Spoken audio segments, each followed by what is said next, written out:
કેમ છો બાળ દોસ્તો? હું છું વાર્તા કહેનારો. ચાલો આજે હું તમને એક સરસ મજાની વાર્તા કહેવાનો છું. ધ્યાનથી સાંભળજો હો. આપણી આજની વાર્તાનું નામ છે બગલો, સાપ અને નોળિયો. તો સાંભળો. એક બહુ મોટું વન હતું. એ વનમાં એક વડનું મોટું ઝાડ હતું.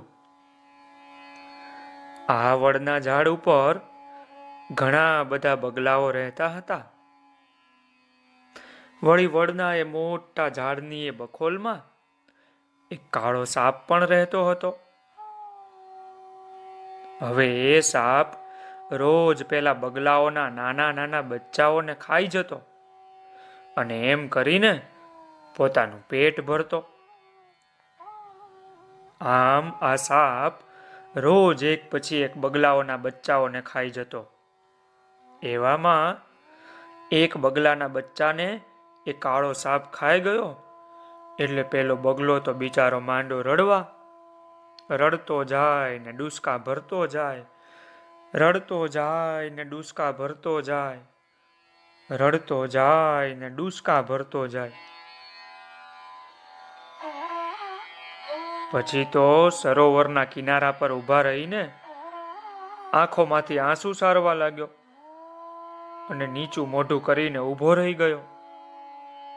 તેને આમ આ રીતે ઊભેલો જોઈને સરોવરના પાણીમાંથી એક કરચલો બોલ્યો, અરે મામા, શા માટે તમે આમ ઉદાસ થઈને આ પ્રમાણે રડો છો?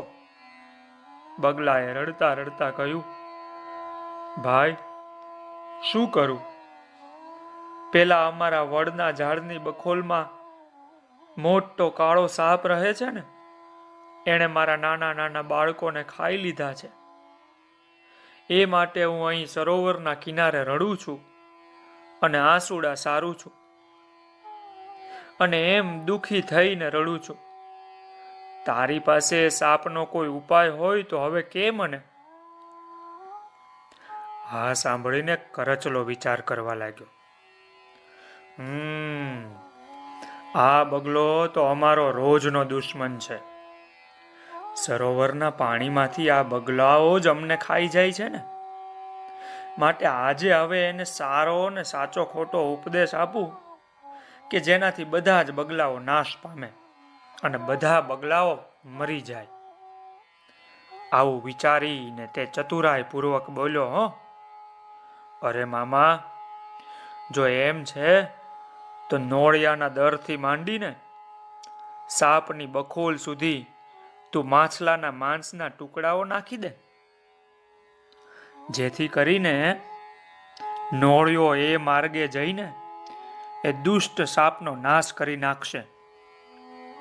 પછી તો બગલાએ એ પ્રમાણે કર્યું. નોળિયાના દરથી માંડીને સાપની બખોલ સુધી નાના નાના માછલાઓ નાખી દીધા પકડી પકડીને. હો ભાઈ, એટલે નોળિયો તો એ માછલાઓને ખાતો ખાતો આગળ વધ્યો અને વડની બખોલમાં દાખલ થયો. એણે કાળા સાપને મારી નાખ્યો. પણ પછી તો એ નોળિયાએ ઝાડ ઉપર રહેનારા બધા બગલાઓનું પણ ધીરે ધીરે ભક્ષણ કરી લીધું. ખાઈ ગયો એક પછી એક બધા બગલાને. એટલે બાળ દોસ્તો, આપણે બુદ્ધિથી વિચારવાનું કે કોઈ કહે એ માની નહીં લેવાનું. કોઈની સલાહ સાચી છે કે ખોટી એ તો પહેલા વિચારવું જોઈએ ને.